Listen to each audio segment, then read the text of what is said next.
Tonight's episode is brought to you by the Be Real Podcast Network. For more episodes like this, go to BREELnetwork.com. Enjoy the show.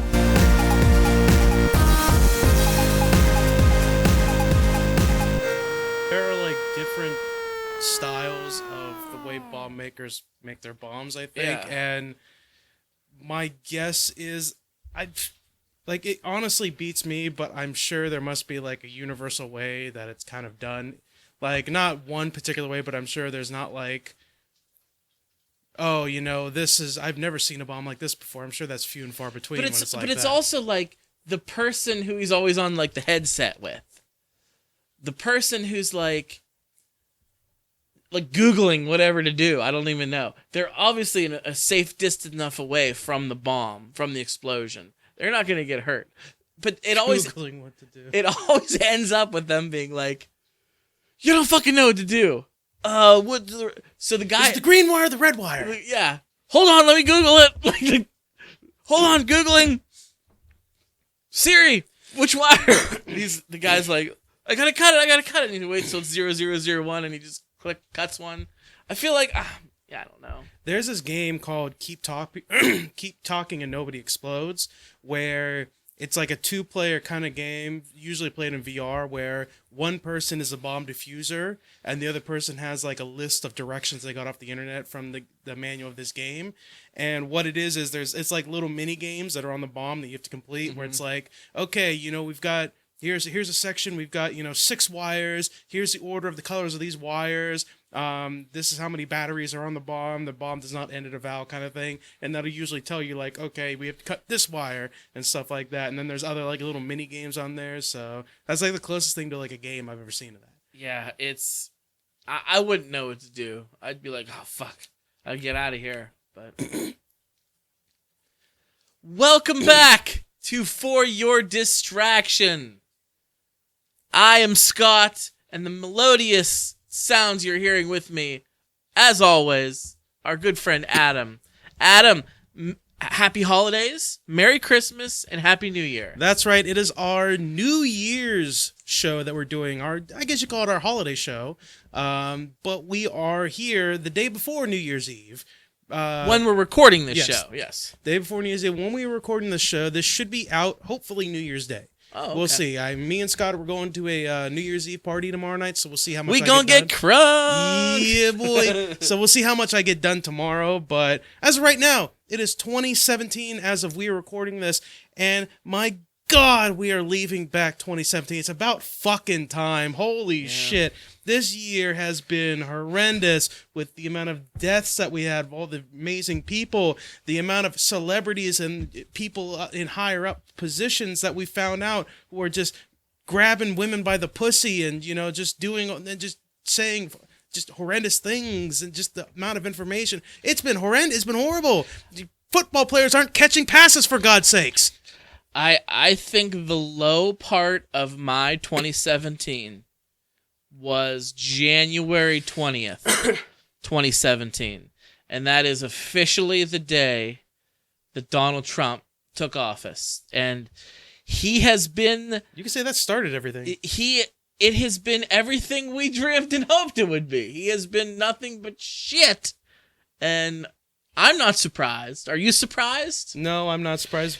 Just to let everybody know, this is not going to be a big rant about the negativity of 2017. You've heard us for a year talk about all the bad shit that's happened, all the horrendous BS that's happened. But you know what? We're going to end the year on a high note. We've got to end it on a high note because we got to look forward to 2018. Yeah. 2018, Scotty. I had some good things happen to me in 2017 too. I mean, I had my California trip we talked about on the show. First time I ever went to the state of your birth. Yes. Yes, I enjoyed it. Went to Disneyland, got to see family out there. That was awesome. My Pittsburgh Penguins repeated as Stanley Cup champions. That's right. Phil Kessel is a 2-time Stanley Cup champion, and don't forget about it. So those are some really good high points of 2017 for me. And I'm not as negative as you. No offense, but I'm an optimistic, bright-eyed, bushy-tailed kind of a guy. I don't think my 2017 was that bad. Well, there's got to be yin and the yang. There's Right. got to be yin and yang Yeah. to every relationship, and this podcast has got the yin and the yang. I'm not sure which one is the negative and the positive in yin and yang. I've never studied the yin-yang symbol, but hey. The Yin Yang Twins? Yin Yang twins. Yup. Love them. I've had a few good things. I've had Yeah? a few good things. I'm as I've talked about many times. I'm back in school finally, full time. That made your good list? Yes, that's Going my back good to list. school would have made my bad list. So, Well, again, ideally- yin yang, yin ideally, yang. I'm gonna get a degree where I don't have to, do any type of physical labor for money for the rest of my life. So, it's a positive for me. Okay. That's what I'm working towards. Fair enough. And you know what? I caught a couple football games finally. Finally got a couple. And the first one I caught this year was the one where Deloney invited me to, which was apparently one of the games of the year, though. One of the games where people are freaking out. Yes, I heard you mention that in the opening, Adam, and I tried to brush it over because I'm still not over it. You're referring to the Pittsburgh Steelers New England Patriots football game that happened a couple of weeks ago as of us recording the show. And for those of you who don't know, I mean, you're in the minority, but the Steelers all looked like they scored a touchdown with about 20 seconds left to win the game. And the touchdown got reversed off of, in my humble opinion, a very bad call. And they went on to lose the game to the dreaded, hated Patriots. Funny you should mention that. Whenever I was at Deloney's house watching it, I was watching it with his dad, and they were going back and reviewing it, and Deloney's like, what's going on? Like, what's going on? Like, it was a touchdown. Like, what's going on? Deloney's dad looks at it. He's like, that wasn't a pass. He called it, too. He said that it's not a pass. If you look at it, it's not a pass. Like, well, I went back and I read the rule book 3 times. That's how much of a freak I am. And I will cut the officials a break because according to the NFL rule book, they got the call right. It should have been ruled an incomplete pass. That being said, that rule is bullshit. It's a very bad rule, and I will be shocked if this offseason the NFL doesn't change that rule. Now, here's where I'm really upset, because I've also gone back and watched film. I'm a geek. I study game film, and I've seen this rule. It occurred again with the Buffalo Bills. Got a touchdown called back against, guess who? The New England Patriots. The New York Jets had a touchdown called back against, guess who? The New England Patriots. But then the New England Patriots had the same thing happen to them against the Houston Texans, and they ruled it a touchdown. I want consistency, Adam. Consistency is the name of the game. If you're going to make that bad call every time, then I won't argue. It's a bad call. It's a bad rule. But if you're going to call it that way for every team, then good. But I've seen them call it sometimes and not call it other times. Either always call it or never call it. That's how I feel. That's a fair way to do it. This game brought us probably one of the funniest episodes of Pittsburgh Dad, though. Let's be honest. That was a pretty funny episode. Yeah, if you're not familiar with Pittsburgh Dad, I suggest you Google Pittsburgh Dad watch right now and watch some of his stuff. What a fantastic comedian, and we'll share a link to our Facebook page. Everybody was all up in arms about the game. They were all freaking out and all this other shit. And I'm just sitting there watching, like, you know what? I was rooting for the Steelers. They lost, but that was a nail biter of a game. Like that was fun for me. Like I was rooting for the Steelers, but I wasn't like, oh my God, this is bullshit. I was like, wow, the tables have turned apparently. Well, I'm glad you got to see that, Adam, because I know you're not much of a sports fan like the rest of us, but you're trying to get into it, and I respect that wholeheartedly. I respect that. And you saw a great game. Last week the Steelers played Houston. They beat them, I think it was 34-6. It seems like a boring game. It was boring. The Steelers killed them. It wasn't. This game was on the edge of your seat, back and forth, fun to watch.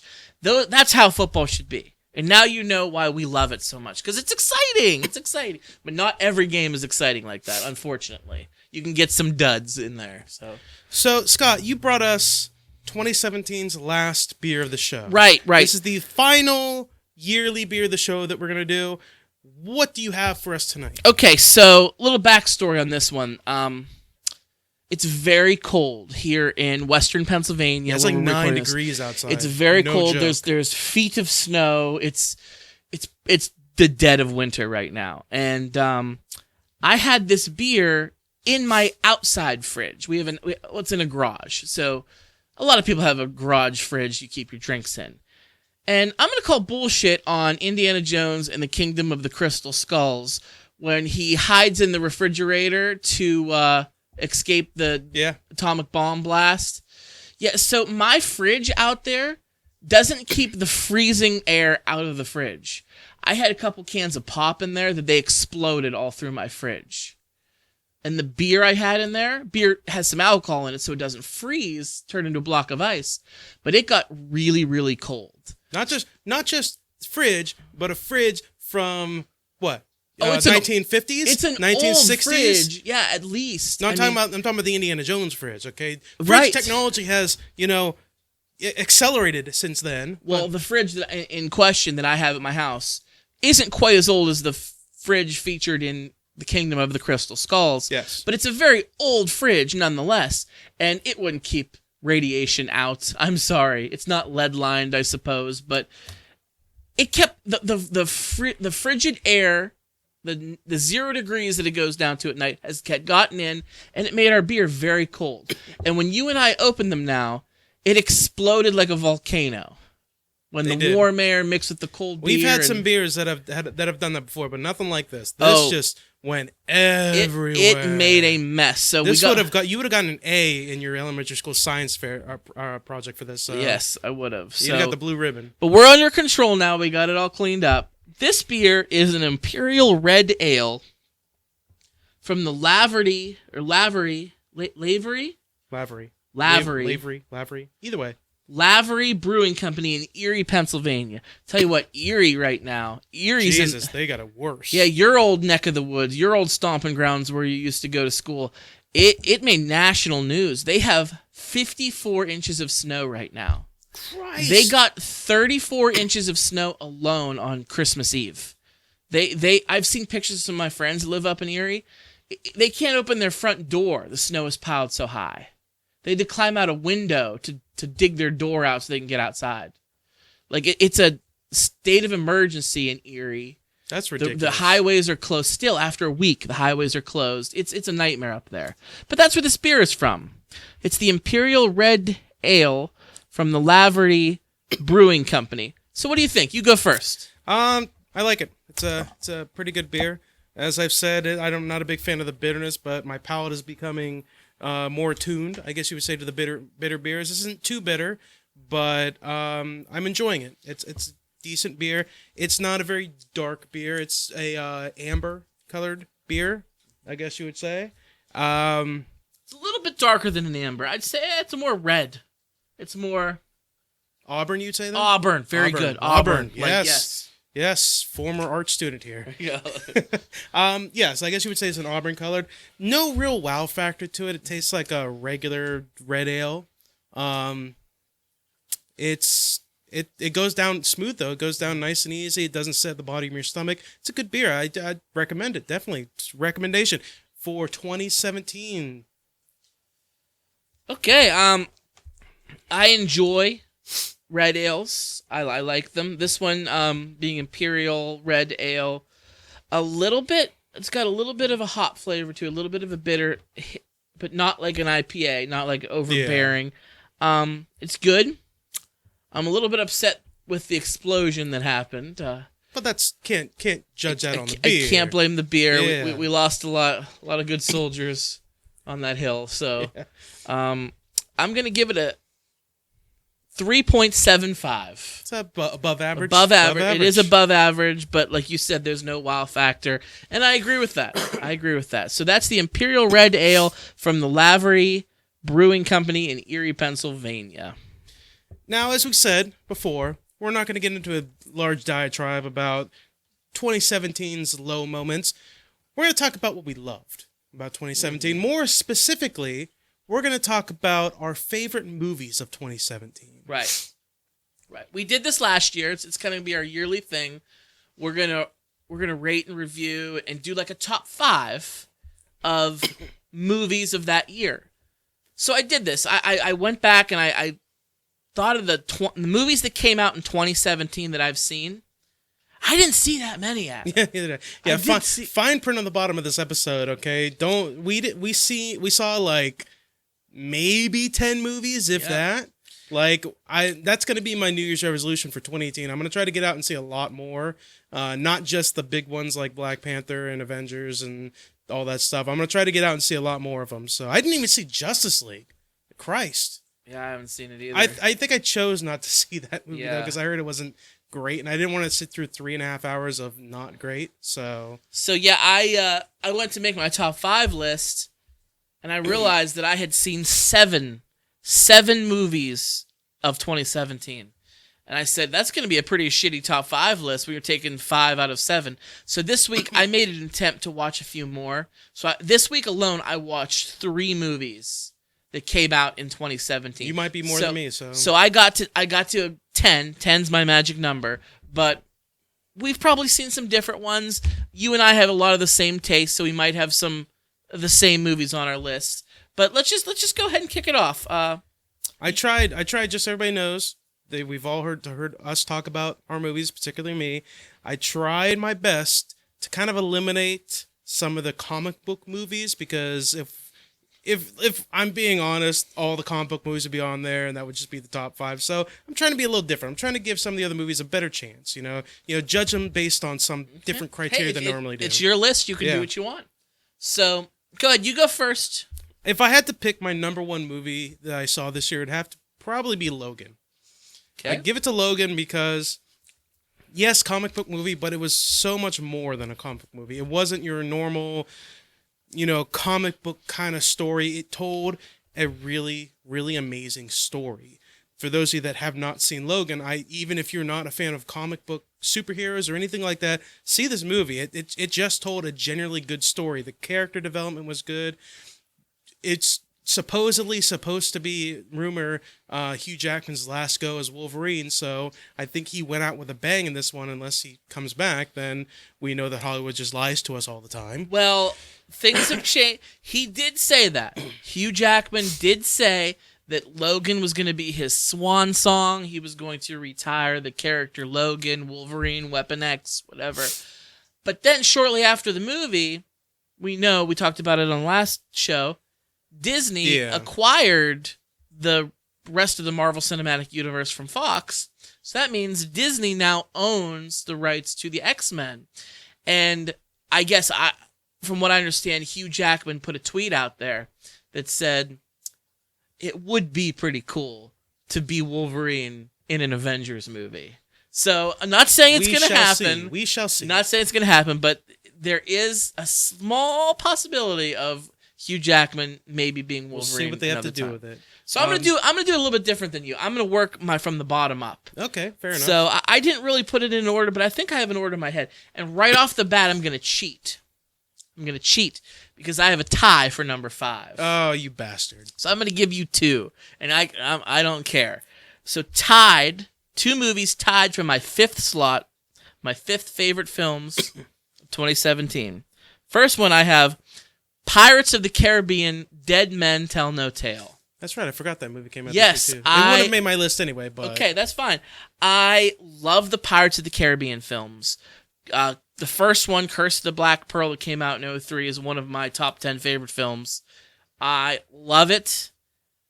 The last film, On Stranger Tides, was a flaming turd. It was a piece of garbage. I hated it. This movie, Dead Men Tell No Tale, was nowhere near as good as Curse of the Black Pearl. I don't even think it was as good as Dead Man's Chest, but it was on par with At World's End. I think I might have liked it better than At World's End, and it was certainly better than On Stranger Tides. So I like that they're getting back into the... It was a fun movie. Yeah, it was fun. I enjoyed fun movie. There's a lot of, as I mentioned before, I'm not going to go into them, there was a lot of huge plot holes that made zero amounts of sense. You saw this movie too. Yes, I did. But other than that, it was a fun movie. You liked it? I enjoyed it, yes. Okay. I had fun with it. So that's tied for number 5. My other number 5, which is tied for it, is a movie I said I just saw some this week. This is one that I just saw this week. And it's Star Wars: The Last Jedi. Tied for my number 5, and you're giving me the big eyes. We're going to get into a conversation about Star Okay. Wars because I've seen it too, and we have to talk about it. It's the end of the year, Mm-hmm. and we're recording it. We've both seen it. We got to talk to it. Spoilers: Star Wars did not make my list. Okay. Period. Did Okay. not make my list. So I liked it better than The Force Awakens. I did. And I think I had The Force Awakens on my list last year. So it wouldn't be fair. I like it. It has some problems. Okay, we'll get into that later. We'll get into it later. We're gonna get into it. Star Wars. I've been waiting to get into it because I haven't had Okay. anybody to talk to about it since because nobody's I know has seen it. One person I know has seen it, and that's Ed from the Movie Guys podcast. Oh, yeah, Ed, yeah. They've already done the review of Star Wars and they've put it out. And I know he thinks very. We'll post the link to their show Yes. and ours. I know he thinks very similarly the same way that I do, but I only had a very brief texting conversation with him, and that was about it. So I want to get into it. I'll go into my next one. Okay. After Logan, they're kind of really not in any particular order. They're just kind of like movies I really liked. So my next one's going to be Wonder Woman. Okay. I have not seen Wonder Woman, although you loaned me your copy. Yes, just I'm tonight. going to watch it. My daughter, Eva, loves Wonder Woman, so I wanted to wait for her to watch it with her. So I've not seen it yet. Not only did I think it was a really good movie, it kind of goes a little bit beyond a comic book movie because while it is about a superhero, it's mainly about World War One and Diana's ideal of what humanity is supposed to be about and the good and the bad and all this other stuff. But more importantly, I think what this did was it's probably, if not it is the first female superhero movie that did well. We've had some female quote superhero movies or anti-hero movies like Catwoman with Halle Berry and things like that. I mean, I would argue that it's the first DC movie that did well since Dark Knight. Yes. So, but we're not talking about that. We're talking Okay. about the female empowerment. We're talking about that, okay? And which is a great aspect. finally, women and little girls have a female superhero that is powerful, strong, and fights for good that they could look up to. And it was a good fucking movie too. So Cool. that's I have to give it to Wonder Woman. I'm looking forward to seeing it. Hey, I know this is your list, but you said in the opening you were going to try to leave the comic. I know. And your two I movies know. have been comic. I know. Okay, just I pointing know. that out. Just But I had to put Wonder Woman because I felt like it goes beyond the comic you can book do whatever movie. you want. I'm just saying. You said I no said, comic books. I said and I'm you gonna went to- try, mother asshole. I said I'm gonna try. I could fail. Okay. I can fail. My Anything number 4. I choose to fail at. My number 4.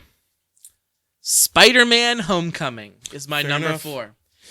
I liked it. I think Disney got Spider-Man right. I think finally we have a Spider-Man film. I don't care. We saw it with Tobey Maguire. We saw it with Andrew Garfield. I'm sick and tired of them giving us this 45, 50-minute long backstory about how Peter Parker gets bit by a Everybody's rabbit. tired of it. I don't give a shit about Uncle Ben dying. Okay, yes, I get it. It's part of you. For great power comes great responsibility. That's the whole thing that Jack Kirby and Stan Lee gave to Spider-Man. I understand that, but I don't need to fucking see that again in a third movie. So Disney said, to hell with that shit. He's just gonna be Spider-Man from go. Also, what this movie gave us was an Aunt May we'd like to fuck. My biological clock is ticking like this. So, Spider-Man: Homecoming is my number 4. All right, my next one, once again, no particular order. I gave it to It. I have not seen it. I kind of want to. I gave it to It. I watched it again last night. Before you say anything, it may not been acquired through legal or illegal manner. I don't know. I just know it came on the TV screen, so I sat and watched it. That's as far as I know. But I watched again last night, and I got to be honest with you, it's not a scary movie. It's got a few like scary aspects, but it's not to me like a scary movie. But it is a good thriller movie where it's a good, like, you've got this Pennywise the clown hunting down these kids, trying to freak these kids out. The casting was good. All the kids were good. The child actors, one of them played in Stranger Things. I love Stranger Things. Yes, and he played in It. And a lot of people said that It like Stranger Things, was just a nostalgia fest. That's all it was. Isn't it? An 80s nostalgia fest. That's all it was. I liked it. I was born in 89, so I don't remember anything from the 80s, obviously, and I enjoyed it. I didn't think it was a nostalgia fest, but I just thought it was The Conjuring was the last good scary movie I saw, and it didn't scare me once again, but it was a good movie. I think this is another good scary movie. It may not scare you, but it's a good thriller scary movie, and I can't wait for part 2, to be honest with you.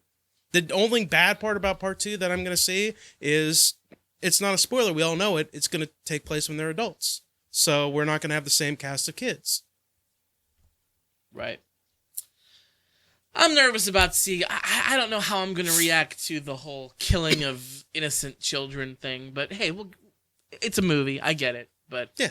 All right. It's make-believe. It's make-believe. Pennywise isn't These real. kids are sitting at home counting their money. So It's like, I don't care how you feel about it. I got paid. Exactly. So, all right, number 3 for me. My number 3 favorite film of 2017 is Guardians of the Galaxy Volume 2. Adam, Great movie. What a fun movie. Great fucking movie. What great characters. Who would have thought? I knew absolutely jack shit about the Guardians in comic book, like when I was a kid. It existed. It was a thing. It was out there, but it was not anything in my repertoire. And now that I've seen these films, 2 of them now, and they're going to be in the Avengers movies now, I just love these guys. They're fun.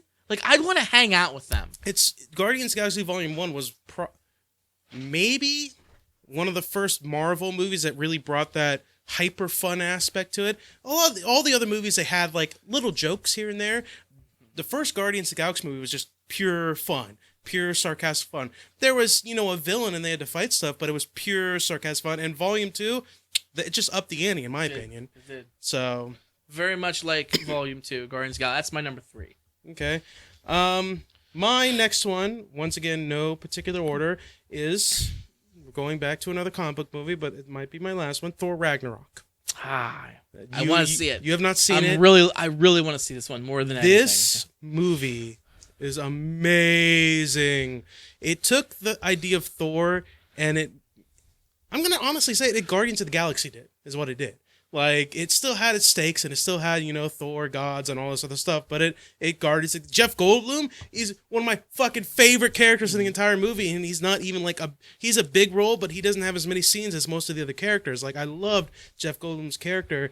They took Thor 1, which was good, but it was really serious. Thor 2, terrible. Shit. Super serious and absolute dog shit. And he took Thor 3 and is like, fuck it, let's chop his hair off and have fun with it. Apparently, I listen to a lot of Kevin Smith podcasts, and apparently Chris Hemsworth said that they all said it was Chris Hemsworth was like the pioneer to be like, let's take Thor and have fun with it. Like, no more of this serious bullshit. And when somebody asked him, like, where'd you get the idea? He's like, well, I listened to a podcast by Kevin Smith, and he was talking about it, and it got me to thinking, like, yeah, let's have fun with Thor. Like, who gives a shit?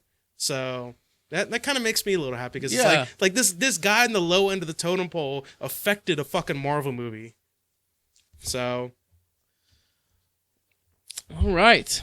So my number 2, I'm surprised it took this long, but my number 2 is Logan, which was your favorite, right? You said that was number 1. You're going in reverse order from me. So there's once again, my movie is no particular order, but Logan is without a doubt probably my favorite movie of this year. I'm very much like Logan. I have it at number 2. Logan is my number 2 favorite film of 2017 for all the same reasons you said. I thought it was great. There was excitement. It was the Wolverine that we came to know and love from a million films already. If you didn't tear up at the end of that movie, you've got no heart. I'm sorry. Right. So I very much liked Logan. I watched it a long time ago. I need to rewatch it. So I was thinking about that the other day too. I kind of want to watch it again. Yeah, I think it's on. I've heard HBO Go. I think has it, so I might watch it on there. So. Well, my mother has it on Blu-ray. I think there's apparently a version of it. I didn't watch it like this, which is called like the noir version. It's black and white. Yeah, it's the entire movie in black and white. And at first, it didn't appeal to me, but then I heard a lot of people say it's a good version. I'm like, maybe I should watch that then. So I might do it that way. I see the noir versions. I'm not really that into until I just recently watched Mad Max Fury Road, the noir Great version. movie. And it was black and white, and oh man. See, I was thinking to myself, I'm like, Mad Max was so... Fury Road was just so visually stunning that I'm like, I won't like the black and white version. Adam, I loved it. So I might give the Logan Noir version a chance, too. So that's my number 2. All right, my last one on my list. Giving it to a movie I saw, I think it was last week. I'm giving it to Bright, the Netflix original film. Okay. That came out. It's the Will Smith one. It's about Will Smith playing a cop, and it's about fantasy creatures like orcs and elves and shit like that existing in the world today. So it's like, take Chicago you got today, throw in a mix of elves and orcs in there and shit like that, just living their day-to-day lives with like their own history and everything like that. It's a superb movie. It's really good. I've always said, you know me, I'm into video games. I like fantasy stuff. I like Lord of the Rings and all that other shit. I've always said I would love to see orcs, what we got in that movie. I would love to see these fantasy creatures existing today. What would it be like if it developed as like a... It's like Tokens. Tokens universe is the actual history of this world. Kind of, yeah, a little bit. In a sense. There's a Dark Lord in legend that existed 2,000 years ago in this world, and the kind of basic story of it is the orcs, apparently, according to history or theology, whatever you want to call it, sided with the Dark Lord 2,000 years ago, and they were beaten back, and the Dark Lord was beaten back. So now the orcs have grown up as in the society, basically since then, century or thousands of years ago, as like the token beatdown race of the world. Like, you picked the wrong side, you picked the evil side, so now you got to pay for it for generations. How black people are in our universe. That's how orcs it kind of are. Is like they have their gangs and things like that, and all this kind of stuff. They're discriminated against. Yeah. And it's about Will Smith as his cop, and he gets assigned the first ever orc police officer. It's this orc that always wanted to be a cop since he was a child, and he gets assigned the first orc police officer. And it's about the fact that Will Smith has to get over his prejudice over orcs because he's just trying to get through the his day-to-day life through his job, and having an orc as a partner puts a target on his back, essentially. And it goes through that thing, and this orc, he's shunned by everybody. He's shunned by humans, elves. He's shunned by his own kind because he joined the police force and all this shit. Like, he's shunned by everybody. It's a really, really good, compelling movie, I think. They even added a little bit of magic in there, and it didn't take me out of it. It didn't really take me out of it. It didn't delete or get rid of what the movie was about. I saw it, and if you're listening to the show and you haven't seen it yet, it's on Netflix. I recommend checking it out, but I didn't love it. Really? I didn't love it. I thought it was okay. It was entertaining to watch once, but there was just so much going on. It's David Ayers. David Ayers did it, who did Suicide Squad and did Fury. And one of the other films that David Ayers did that I absolutely love is Training Day from 2001 with Denzel Washington, Ethan Hawke. You're smiling. You know what I'm going to say? Yeah. Okay, because I saw it on the internet, too. It's a great thing from the internet. So, before I ever watched Bright, somebody put... So, Bright is just like Training Day with elves and a lot shittier. I got a kick out of that because when I watched it, I'm like, wow, this is fucking Training Day. Not only is it fucking Training Day, it's by the same guy who did Training Day, and they're putting magic in it, and it's not as good. Like, that's kind of what it was, yeah. But I enjoyed it. It was entertaining, but yeah, it didn't make my list. Fair enough. Yeah. Okay, what is your final movie on your list? My number one, Adam. My number one favorite film of the year was the live-action Beauty and the Beast. I thought about that one. Yes, it was very good. And you and I have talked about it on the show, and I know you liked it too. You didn't like the extra song they added for the Beast, and to be honest, it wasn't my favorite either, but it wasn't a deal breaker. I thought it was excellent. I didn't say it was a deal breaker. I still liked it. I still liked the movie, so... Yeah, it wasn't a great song that they added, but I kind of understand why. One would say it was a shitty song, so... It wasn't very good, so we'll just leave... I'll leave that... That's my opinion, but the rest of it was just... you were talking about nostalgia earlier. This was fucking nostalgia for me. And it was fucking Hermione as Belle, and it was like in my face, and it was the guy from Legion who was playing the Beast. Yeah. And I'm like, this is fucking great. I love everything about this. I still think that Beauty and the Beast overall is a weird story because it's about this woman who sings and talks about freedom and exploring the world and seeing sights and meeting people. And the story ends with her being tied down to a man and queen of this kingdom, and she can't go fucking do anything now. And now she's stuck in a castle, but she's got a hot guy that she could, I'm not going to go beyond PG-13 I need a hot girl. So I've always thought it was a weird story, but still, good movie. I like it. That's my number one favorite film of the year. Okay, as we like to do, we've got a few honorable mentions. We're going to rattle them off, pretty quickly. We're not going to... They didn't make the list, so why would we give them more time, right? My honorable mentions, Beauty and the Beast, Guardians 2, and Spider-Man Homecoming. And I got one more that we didn't talk about, though, John Wick 2. It's a fun... Haven't seen it. Fun, great action movie. Keanu Reeves is fantastic. He's a badass in the movie. He's not given a lot of lines in the movie, which I think kind of makes it better, because we don't have to hear the, what? What? Oh, what? Huh?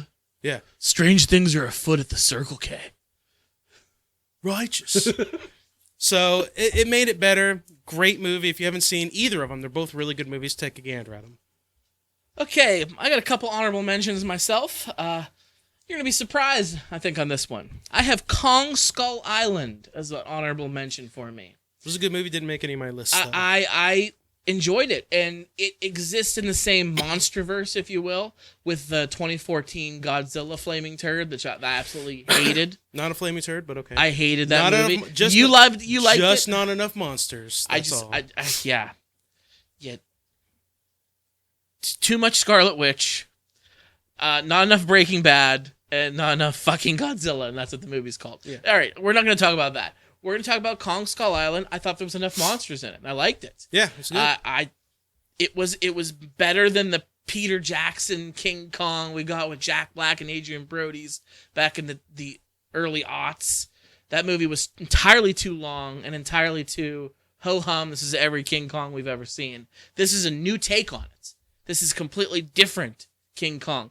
And I like the ending, how it ties him in with Godzilla mythos, and along with Mothra and Gamera and Gojira. I'm especially a big fan of the way they explain the reason why Kong is so small, because if you ever watch any of the trailers of Kong Skull Island, he's not even that big. Like, how's he going to fight Godzilla? Godzilla's like the size of a skyscraper. He grows. It's like, well, he's still a baby. Yeah. He's still a baby. He has a lot more grown to do. I was like, there we go. He's going to be fucking huge. So that's one of my honorable mentions. Another one I have here is the movie Split by M. Night Shyamalan. I still have not seen that movie. Okay. I want to see it. I recommend seeing it. I was a big M. Night Shyamalan fan early in his career. I really enjoyed his films. And then he started putting out Flaming Turd after Flaming Turd, and he kind of lost me in there.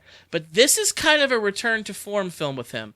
What's his name? James McAvoy is excellent in it, because he's playing a character with split personalities. He's a good actor in general. And he's a great actor. And to play this character who's different from moment to moment is incredible. What a great job he does on this film. And one thing, spoilers, I think most people know about this, but what I really love about it is at the end of the film, they tie in M. Night Shyamalan, probably my favorite M. Night Shyamalan movie, Unbreakable, with Bruce Willis and Samuel Jackson. Briefly, yeah. It makes them, so there's going to be an Unbreakable 2 with the villain they introduce fighting David Dunn's character, Bruce Willis's character from Unbreakable movie back in the 90s. I think that's great. I still have to watch it. I still got to give that a chance. Yeah, I love that. I can't wait for that to happen. I don't know when that's going to happen, but hopefully soon. And my last honorable mention is a unique one. I think it's a Netflix-only movie, but I could be wrong. It didn't get much fanfare out there. I watched it on Netflix. It's called What Happened to Monday.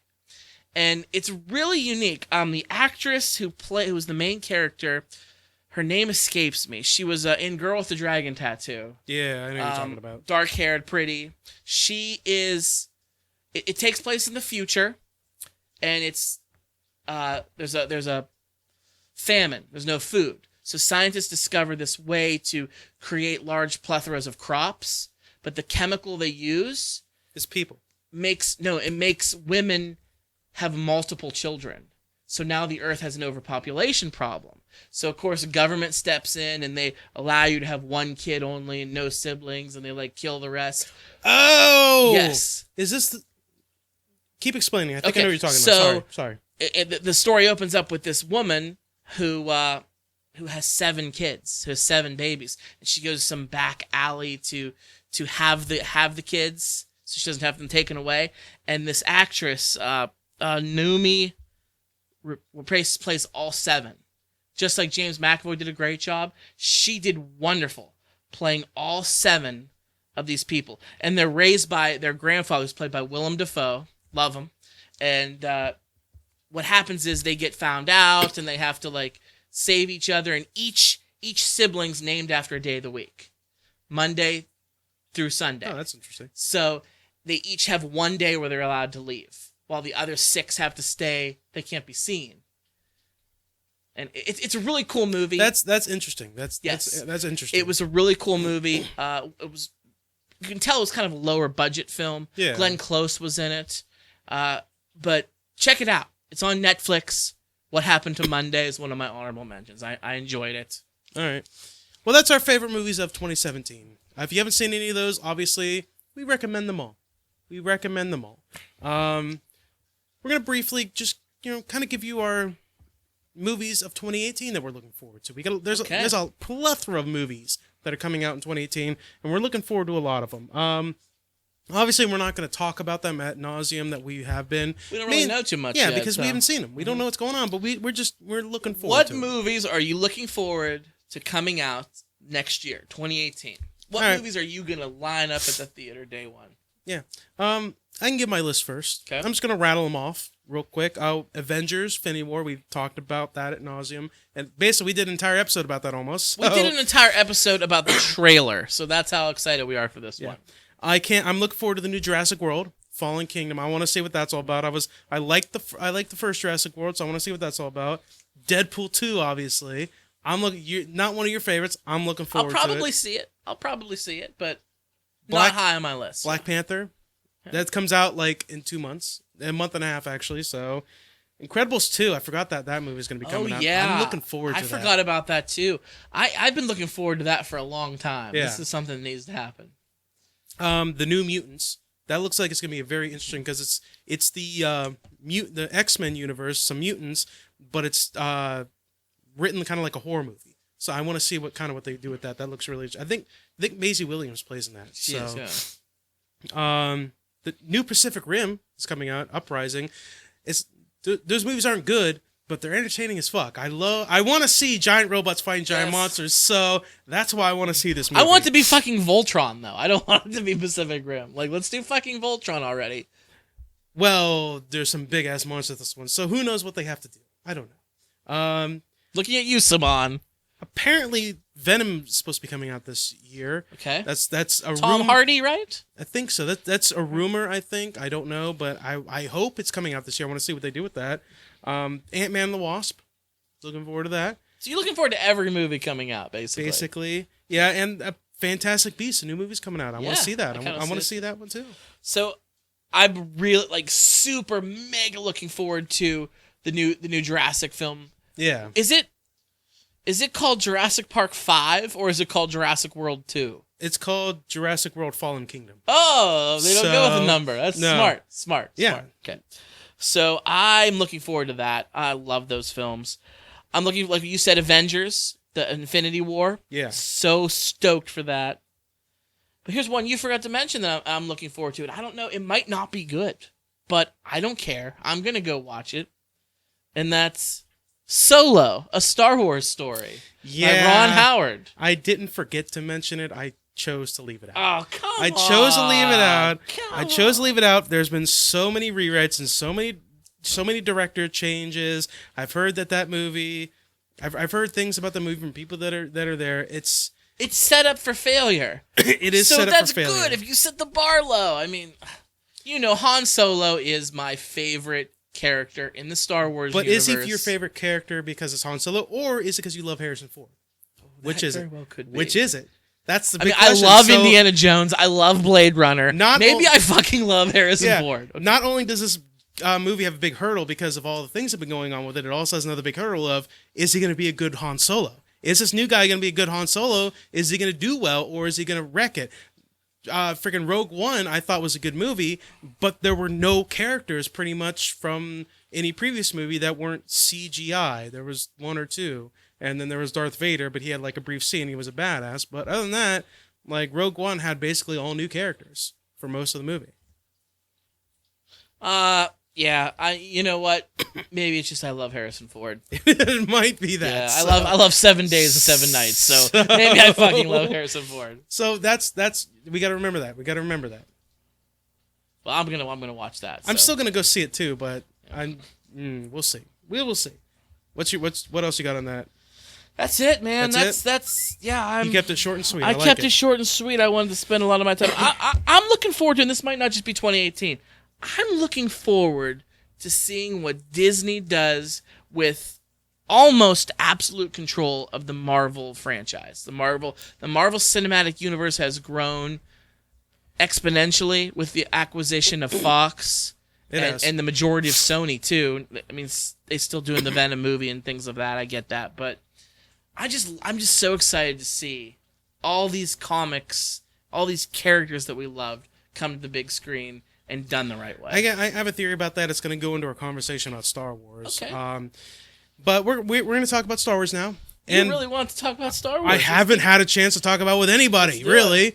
So here's the thing. I think we should just do a spoiler, honestly. Spoiler alert. I think we should just do a spoiler conversation about Star Wars. If you've not seen it yet, by all means, stop this show right now and then come back and listen to it when you've seen it. But I think we should do a spoiler because I got a lot to say and not a lot of time to say it. So there's a couple things I want to say too. As far as spoilers go, there really wasn't as there's a huge fucking spoiler in this movie. We'll get to that. 2 huge fucking spoilers in this movie. Arguably three huge fucking spoilers in this movie. Arguably three, but one in particular that changes the way the rest of the movies were going to go. So you're the one really excited to talk about it. You go first. Tell me about The Last Jedi. I don't think it's any mystery at this point. I'm not going to say I didn't like it. I was extremely disappointed with the way this movie went. A lot of people were. Do you feel one thing? I think Disney played it too safe. Do you agree with that? Well, this goes into what we were talking about before when you were excited about Disney getting hold of all of Marvel. This is what I was thinking about. What Marvel has is something Star Wars does not have. Marvel has one man behind the helm that loves these characters and these comics and loves these movies that is kind of consolidating everything to try to make everything make as much sense as possible, and that's Kevin Feige. Kevin Feige, this is what I was thinking about. Kevin Feige is the man behind the Marvel movies. He's the one that kind of plans everything out. We're doing this movie this way. This person's gonna do this movie. Like, he's the man that Disney goes to him, like, we're gonna be doing these movies, like, how are we gonna do these? And he's the man that's behind it all. Like, you're shaking your head a little bit, but like, he's pretty fucking well known. And he kind of consolidates everything. And this is what I was thinking about. Star Wars doesn't have that.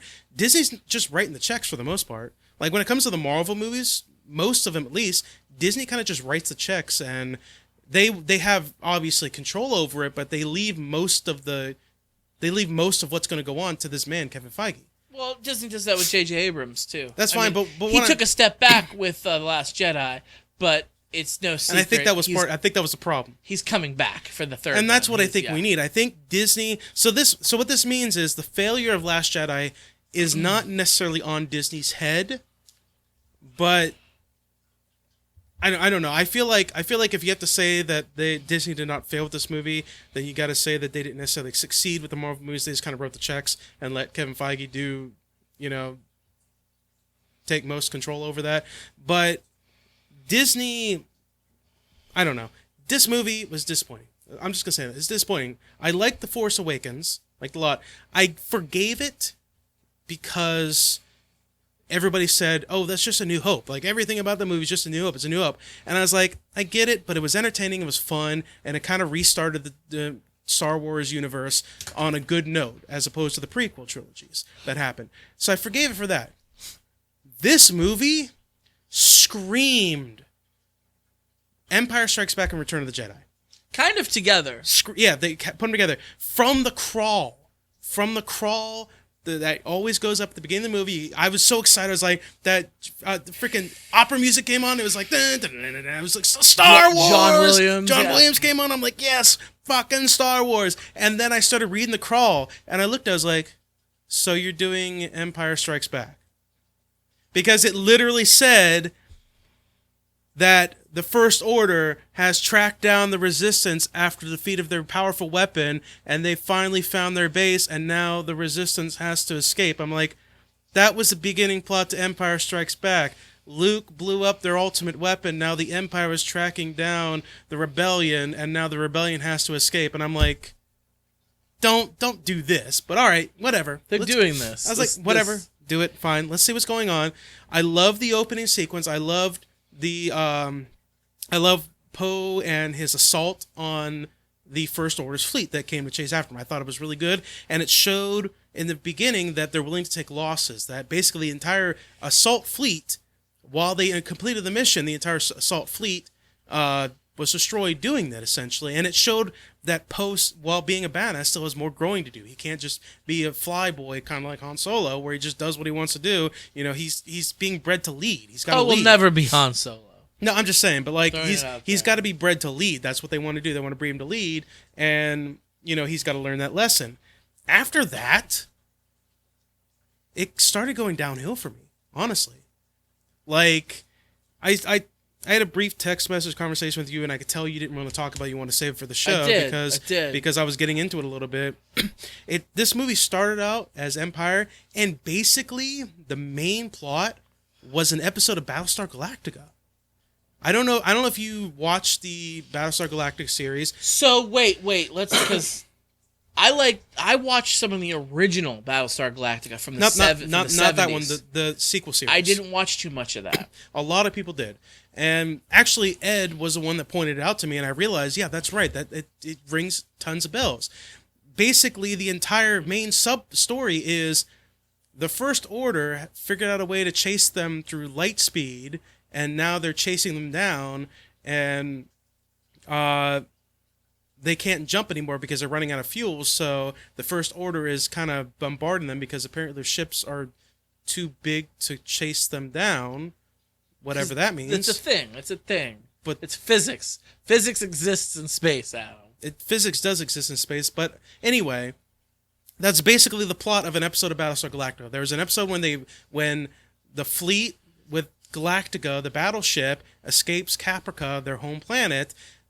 Early on, they jump through sublight speed. They jump through subspace, and after like 30 minutes, the Cylons appear and chase them down again. So they got to jump again. That was an episode of Battlestar Galactica. They basically took an episode of Battlestar Galactica and said, nobody's gonna remember that. Let's fucking do it here. I don't think they really did that, but that's basically what it was. And they didn't do it as well as Battlestar Galactica, I'm gonna say. So. The greatest trick the devil ever pulled was to make people think that there was originality left in the world. Because there's nothing originality. Battlestar Galactica used to rip off Roddenberry and Star Trek the time. That's fine. I could forgive it, though, if the writing wasn't so bad. The writing and the story was so bad. Everything with Kylo Ren I liked. Everything with Rey and Luke I liked. I thought those were great storylines.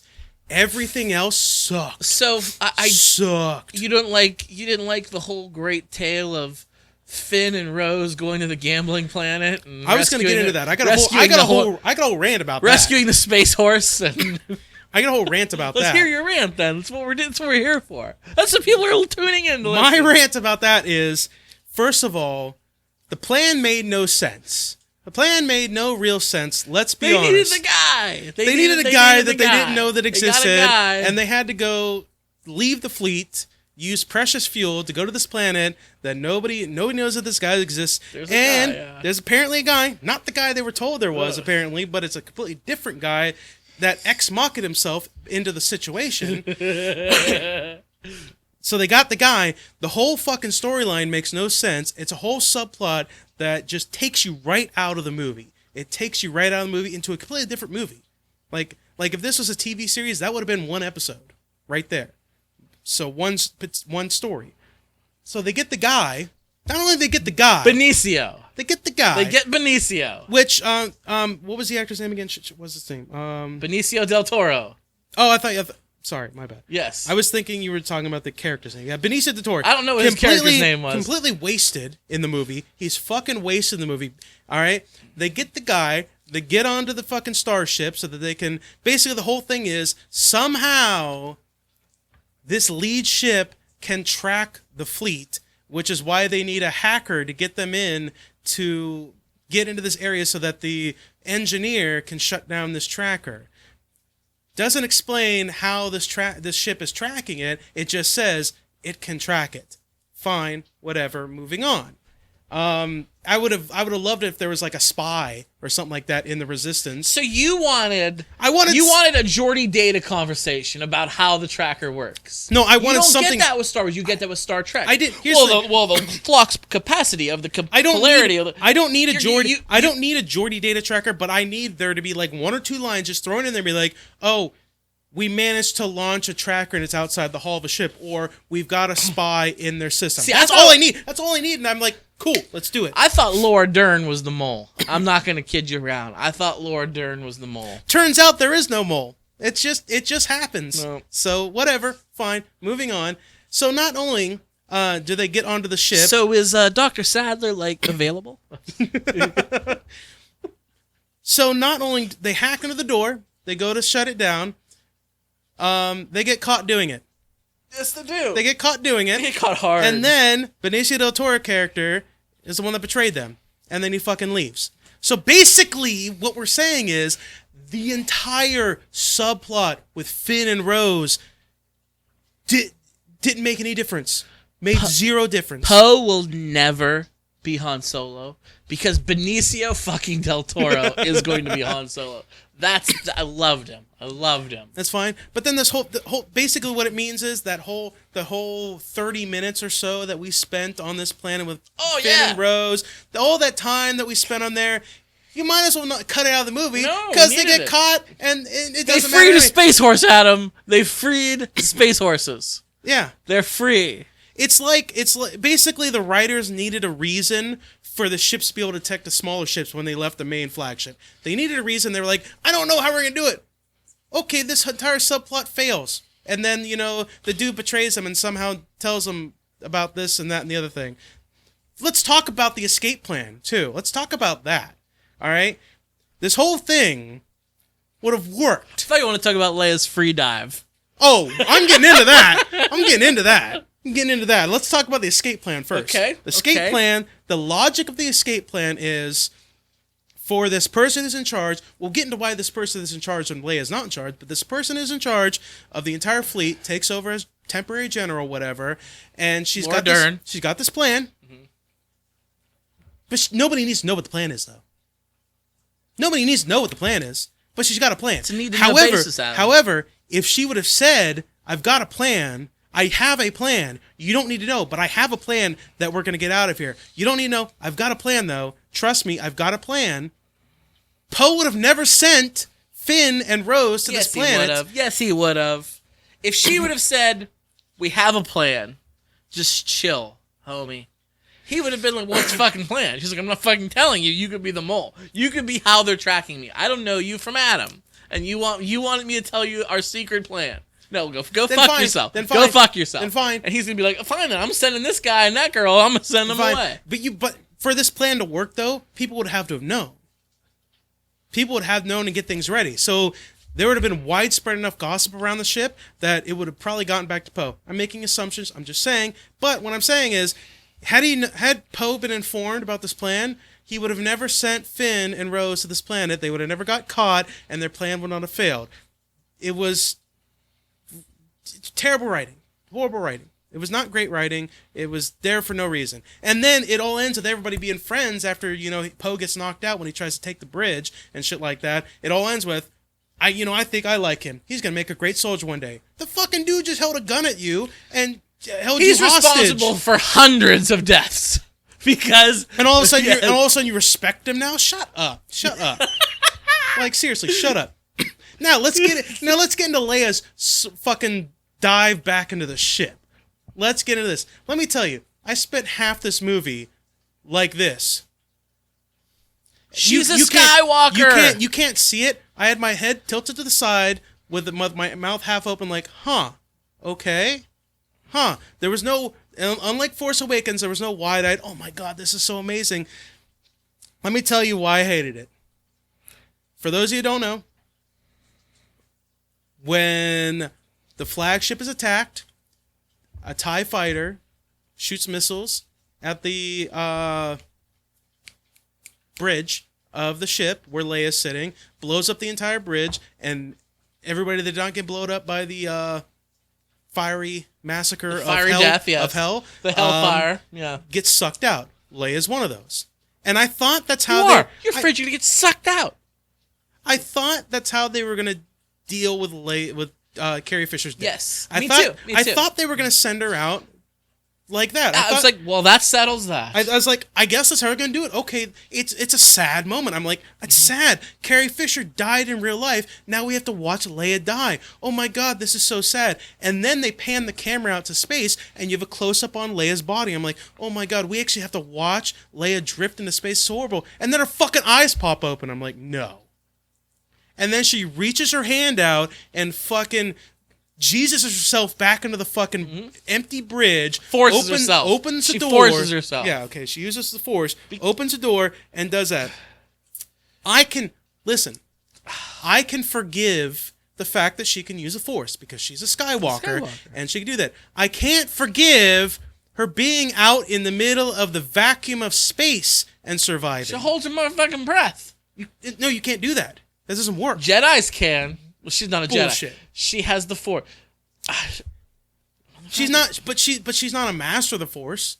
No. She's got enough to do parlor chicks at a wine party or something like that. But she is this your card? Yeah, exactly. Oh, what's that in your ear? Exactly. I thought it was first. You're fired up about this. I am fired up. I'm mad. If you're gonna keep let Leia survive this, don't let her survive this by being in the vacuum of fucking space and having her suck herself back in. I could even forgive it, honestly, if there was like an X-wing flying out there and they see Leia's body and they bring her back in and because she's in a coma afterwards. It's not like she's up and at him and everything like that. They did in Guardians of the Galaxy. Yeah, and you know what? I hated that too. I thought it was bullshit. Here's the thing though. I forgave them only because it was explained later that Quill was only half human. He's half God. That's why I let it go. Same thing with Leia. She's not half God. She's half Jedi. She's not power. half God, and she didn't really train as a Jedi. She might have, trained by herself to, she picks to move the mug across the table or something like that. Her brother's probably like, "Yo, Leia, if you ever find yourself out chilling in space, this is what you have to do." But what I'm saying is I could forgive the whole being out in space if it wasn't her that saved herself like that. Like if there was an X-wing flying on the side and said, I found General's body and they brought her in and they were like, we can save her, put her, in this fucking chamber, this future bullshit space chamber, and we can save her. I could be like, all right, fine. It's not the future, it's the past. Whatever. It's technologically advanced compared to us. So I could forgive it, but not waking up in the middle of space and sucking yourself back in. I can't. That's bad writing is what that is. Fuck, even in the future nothing works. It's just bad writing, Scott, is what it is. It's basically Didn't bother me. But what it tells me is the writers couldn't figure out how to solve problems, so they just made it up. They're like, well, there's no reason for this problem to be solved. Let's just have the problem be solved. And that's storytelling now. Teddy bears took down the Galactic Empire. And I have a problem with that. So. This is the universe this thing we love exists in. And you know what exists too? Metachlorians, but we don't have to accept those, do we? Thank you. It exists in the same universe. Come on. Apparently it does. You know what I did love? I loved the Yoda when Yoda appeared. Very cool. I loved it. Not just do I love it, it was a fucking Muppet. It was a Muppet. It wasn't like a CGI Yoda. Too. Yeah, it was fucking amazing. I loved that. I loved, as I said, everything with Rey, Luke, and Kylo Ren. I loved. That was written Not everything with Kylo Ren, but everything with Rey and Luke, I love. I saw the Internet Movie Database of Last Jedi before I watched it, and when I saw Frank Oz's name in the credits, I said, "Motherfucking Yoda's gonna be in here somehow." And Yeah. I'm like, "Oh, he's gonna come as a premonition," and there he was, and he was cool. It was cool. It was cool. Fucking Luke is like, I'm gonna set fire to it. I'm gonna end the Jedi, and he's trying to do. He's like, I can't do it. Can't do it. Bitches Can't do out. it. And then Yoda's like, tap tap, boom! Lightning comes down from the sky, just lights the shit on fire. He's like, that's the Jedi Order's histories, or blah blah. He's like, it's just books. It's just words. You weren't even around when they were there, so shut up. Have you read them? Well, not all of them. Luke had to learn one more lesson. He had to learn one more lesson. I loved the ending when Luke confronted Kylo Ren on that dude. planet. That was so So it was fucking Hoth, right? Badass. It was pretty much Hoth. Well, it wasn't cold, so No, it wasn't, but it looked like Hoth. it looked like it. Yeah, it was basically Hoth. It was so, basically Hoth, yeah. Yeah. I loved it. It was so badass. He fucking wipes the literal salt off of him whenever Kylo Ren's like, every fucking laser cannon on that man right now. And when it's all done, just wipe the salt off. It was great. It was a great sequence. So I'm gonna give something here. So yeah, go ahead. Continue. we were talking about the Steelers earlier. Shortly after the Steelers and the Patriots game happened, I was reading one of the things. I happened to be on Facebook, and I went to one of the full of one place that's full of vile villainy and scum in the entire universe, and that's the Facebook comment section. It's a terrible place to go, but somehow I always find myself there. I was reading an ESPN Sports Center post about the Steeler catch, the questionable, and I go to the comment section to see what other people have to say. Some motherfucker puts on the first comment, it's about the Patriots and Steelers, has nothing to do about anything, just about a catch. The first comment in there says, some asshole puts, Luke dies. I wanted to fucking strangle this person. I don't even know you. So the whole time I'm watching, I'm like, it's going to happen somehow. It's going to happen somehow. And then the scene with Kylo Ren where he like hits him with the lightsaber, and I'm like, oh, that's it. And he's fucking not really there. I was like, this fucking guy, he pulled a crazy Ivan on me. He wanted me to think that Luke dies, and he fucking doesn't. This is great.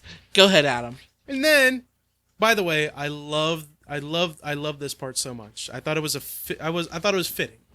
It cuts to Luke sitting on that fucking rock overlooking the ocean on his island, levitating in air, fucking little stones around him just floating in the air. He's force projecting himself. Oh my god, that is so fucking badass. He fucking force projected himself there.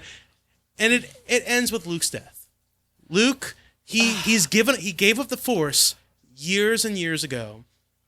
And he's just now reaccepted the Force in his life. Not only does he reaccept it, he hasn't used it for years, but he does something as taxing as force projecting yourself across the fucking galaxy. Like, that is incredibly taxing. But not only that, but it wasn't a sad ending. It was Luke accepting his fate. Luke accepting basically taking on the mantle of Yoda now. He takes on the mantle of Yoda. He looks up into the sun and he smiles and he disappears. Now he's fucking Yoda. He looks up into the binary sunsets, and John Williams' The Binary Sunset is playing as it happens. Yes. I thought that was so powerful. It was amazing. That's how we were introduced to Luke Skywalker in A Fucking New Hope, and that's how it ended. That was brilliant. As I said, it was a fitting end. Brilliant. Luke had a very, very fitting end to this movie. I thought it was great. I thought it was a great. It didn't end with some big lightsaber battle with Kylo Ren like it did with Obi-Wan and Darth Vader. It didn't end with him traveling and rejoining the Resistance and doing that. No. Rey is essentially on her own, but I still think Luke is gonna make an appearance as like a premonition or something like that, or a voice to kind of teach Rey when she's in her time of need. I got so many things. Go. You brought up the Darth Vader Obi-Wan lightsaber battle. How basically Obi-Wan knew he couldn't defeat Darth Vader, but he wanted to delay him so Luke and Han could escape. And once they were clear, that's when he lowered his lightsaber. Vader struck, but we've seen lightsabers chop people in half. And what happened to Obi-Wan? He just disappeared into his robe on the floor. And Vader himself, a Sith Lord, he was even confused. What the fuck happened? He I've cut people in Yes. half. I've cut younglings with these things. What is going on? Like, you're supposed to be in 6 pieces now. So he's like kicking around the robe on the floor. And we don't see that again until Luke does an Obi-Wan. He just disappears. All that's left is his robe on the rock. What I thought was really cool when Kylo and Luke were having their face-to-face conversation, and Kylo was telling him that he's gonna kill everybody, and Luke didn't give him the whole Obi-Wan, if you strike me down, I'm gonna come back strong. I'll become stronger than you can imagine. He looked at Kylo and was like, "You're not gonna fucking do anything. You're not gonna do it. You're not gonna take down the Resistance. You're not gonna kill Rey. You're not gonna do any of that bullshit. Shut the fuck up, you little shit." And then you saw one other thing I want to bring up. The scene, and it was so at Return of the Jedi, where Rey turns herself in willingly, Yes. thinking that she can bring Ben Kenobi back. This was when Luke went to Vader. What does Kylo Ren do? The same thing Vader did. Takes him right to Snoke, right to the Emperor. And what happens in that scene? The worst thing that could happen in this movie. It was the worst decision making. But go ahead, tell him. So we remember how Darth Vader kills the Emperor. Yes. In this scene, Kylo Ren kills Supreme Leader Snoke. In a kind of a bitch way to go, too, nonetheless. He did. I think this was probably my least favorite thing about this movie. Because it took a villain that we don't know anything about, Snoke. Andy Serkis. They wasted so many good actors. Andy Serkis is now fucking dead. He's dead. Could have done a lot with him. Yeah, you could have done so much with him. But Snoke, we don't know anything about Snoke. We don't know if we didn't know if he was a Sith. We didn't know if he was against the Sith. We didn't know what the fuck was going on. I thought he was going to be Darth Plagueis. That's what everybody thought, but yes. We don't fucking know now. Here's what I thought was going to happen. I thought, because when he does it, Kylo Ren uses the Force to turn the lightsaber so it's facing Snoke, because the lightsaber's sitting next to him in his chair, and Snoke is distracted, so he turns on the lightsaber, basically cuts him in half, using the Force and shit like that in his lightsaber. He doesn't turn into a robe, he's cut in half. Oh, he's sliced in half. Yes. He's fucking done. And I thought it was going to be a thing where he was going to survive. I thought he was going to be saved, because we've seen in the Star Wars universe, people get cut in half and they survive. Don't even bring up Ron Park's Darth Maul. I wasn't going to bring that up. God, I hate that. We've seen that. Anakin Skywalker get fucking hacked to pieces and he survived. So I thought it was going to be a thing where it's like, he's cut in half, but he's going to survive and they're going to escape and it's going to be a whole thing. Maybe they twisted it up. Maybe Rey did save Kylo Ren. Maybe Rey does save Kylo Ren and they go and join. Now they have to fight Snoke. I thought maybe they're going to twist it up. No. Maybe they were going to do that. Wrong. There was a fight scene afterwards between Rey and Kylo and Snoke's guards. Badass. Such a good fight scene. But Snoke's dead. Because they pan down to his body, his tongue is hanging out, and he's on the floor, he's cut in half. He's dead. It's horrible. And then Kylo Ren does the thing where he's like, he does the Darth Vader thing, his completion of being Darth Vader, where he's like, oh, this is going to be my empire, and we can make it into whatever we want, join me, Rey, blah, blah, blah, blah, blah. And I'm like, I don't want Kylo Ren as the main villain. Snoke was he could have been a good villain. You ruined him.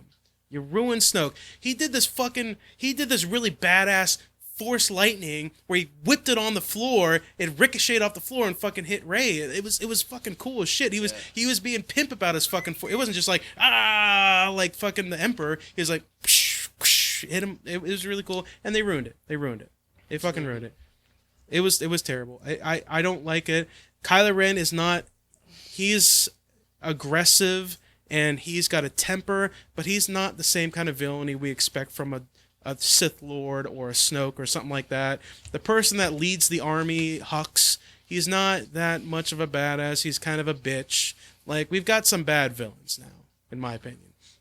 And here's the other big thing I'm more curious about. They never kill Leia in this movie. Yeah. So does that mean that they're going to CGI Leia in the third movie, despite the fact I thought they said they were going to do it? I don't know. Basically, what it comes down to is, I don't think it's a bad movie, but for the amount of hype that this movie had all year, and rightfully so, it is a Star Wars movie backed with Disney's money. With the amount of hype this movie had, it should have been a good movie. I don't care about the Star Wars story movies. Like, I don't care about the Rogue Ones and the Solos. I thought Rogue One was good. It was good. I love Rogue One, but what I'm saying is I don't care about those movies. They can be hit or miss all you want. The main trilogy, you gotta knock it out of the park. You have to. Every single one. If you're going to have Disney's money behind it, you've got to knock every single one out of the park. It can't just be average. It has to be good. And I don't think it was a bad movie, but it definitely wasn't a good Star Wars movie in my opinion. It was a good sci-fi movie, but it wasn't a good Star Wars. It wasn't anything what I wanted. So we talked about Luke's death, or whatever that was. Transition into the Force. We talked about... transition into the Force. Is he taking a boat to the west? Is he regenerating into the next iteration of Luke Skywalker? Who the fuck knows? Yeah. But whatever, one of those things. We talked about Snoke being chopped in half. There's one more death that I want to discuss with you. Captain Phasma. Is she dead? I don't know. I mean, she fell into a fiery pit of hell. Well, the first one they threw into a trash compactor on a planet that was about to blow up, and somehow she survived. Yeah. So is she dead?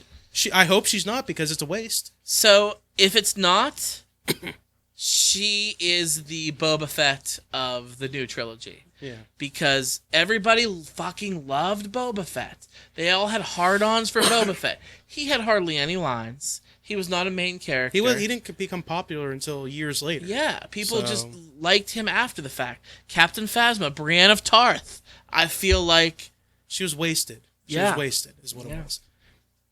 One last point, and then we'll end it. Yeah. I think one of the poorest examples of bad writing in this movie, though, in my opinion, is the forced relationship between Finn and Rose. They're forcing a relationship between these two people because everybody assumed Finn's going to end up with Rey. You know, they're perfect for each other. I think they were trying to make a point like, no, that's not going to happen. So they had to bring in another character for Finn. It obviously was not planned from the beginning. It's somebody he's known for about a day, and she risks her life to save his life. You can't marry someone you just met?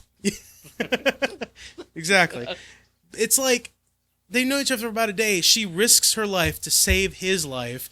And then she says, we have to save our things. We have to save love. And she reaches up and kisses him and stuff like that. And I'm like, where did this come from? Like, can we have character development, please, before we do shit like this?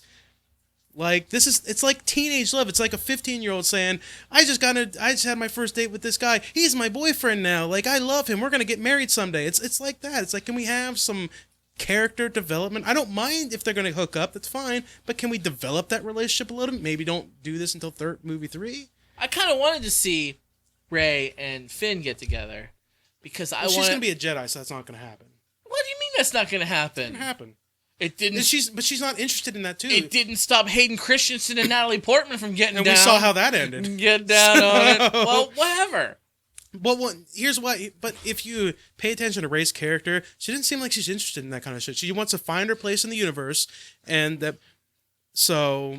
I was always hoping that somehow, when you find out who Rey's parents are, I was going to bring that. That's another great point. I was hoping that they were going to be. This is where I feel that Disney played it too safe. I wanted her to be like the illegitimate child of Han Solo, or maybe Luke Skywalker. Maybe he's. I know Jedi aren't supposed to do that, but maybe he sired an offspring. You know, but you find out, allegedly, that her parents were just like, eh. They're like junkers or something like that. They're nobody. They just left her on that planet because they didn't want her and they needed money or whatever. They're nobody. I thought that was one of the best parts of the movie. Really? Here's why. Because I don't know if they made that choice originally or if they made that choice just because there was all the big hype of who's her parents, and the stuff like that. I thought it was an amazing choice because it shows not everybody in this universe is important. Not everybody is necessarily important, but they don't have to be important to do great things. She doesn't have to be the daughter of Luke Skywalker or Han Solo to be an important person in the universe. She can just be the daughter of some random people that didn't want her and still be an important part of the universe. There's no more questions of who's your parents or who's her parents. There's no more questions of this. Her parents are nobody. They're just nobodies that just didn't want her. But she's still an important part. She's going to start the next Jedi Order. Her parents are not Darth Vader. Luke's father was fucking Darth Vader, Lord of the Sith and shit like that. Like, her parents aren't anybody.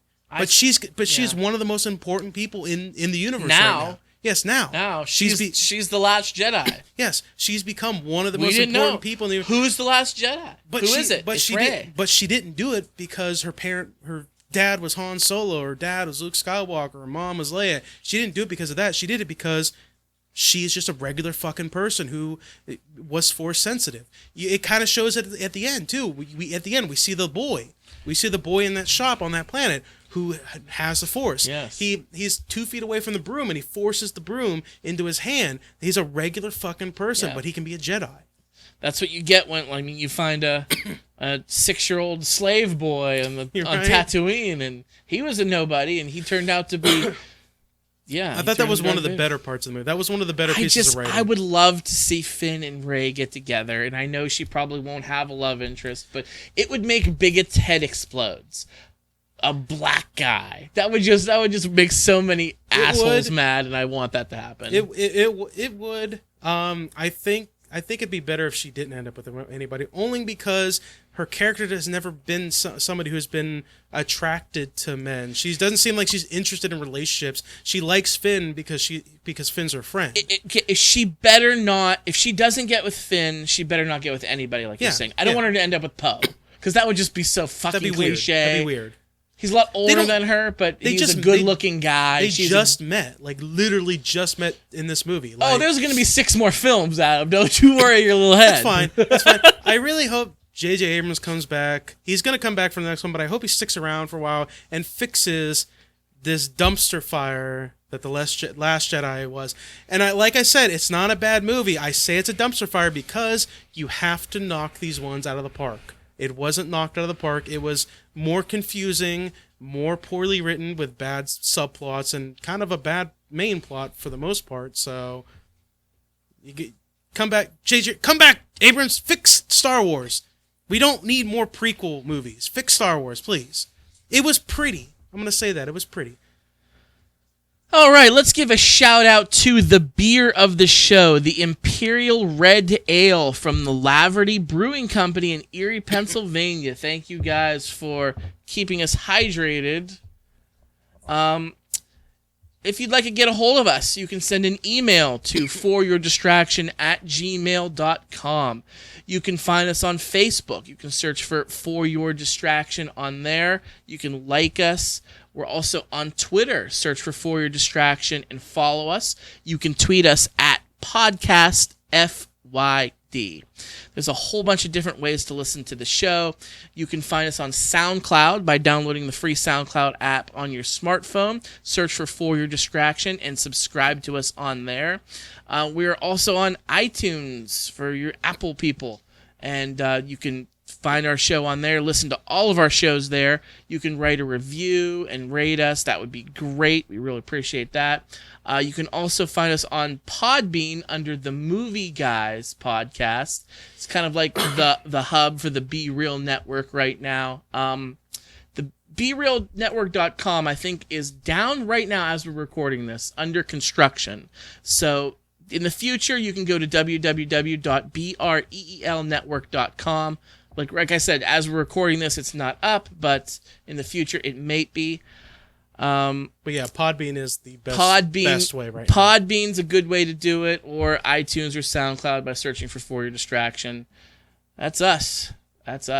Yes, that is the end of 2017. Happy New Year, everybody. Happy New Year. Everybody have a safe and wonderful New Year. I just want to say, before we sign off here, Adam, another thing that I'm grateful for is this podcast, and to all of our great listeners. Whether we know you, whether we've met you, or whether we have no idea who you are, we just want to give a big heartfelt thank you.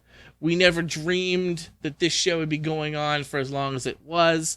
We're just doing it because we have fun. We like movies. We like pop culture. And we'd like to take you on this little ride with us. So, again, from the bottom of our hearts, thank you guys for listening to us. We greatly appreciate it. You know what I'm thankful for? Adam Driver is the most ripped Force user in the galaxy.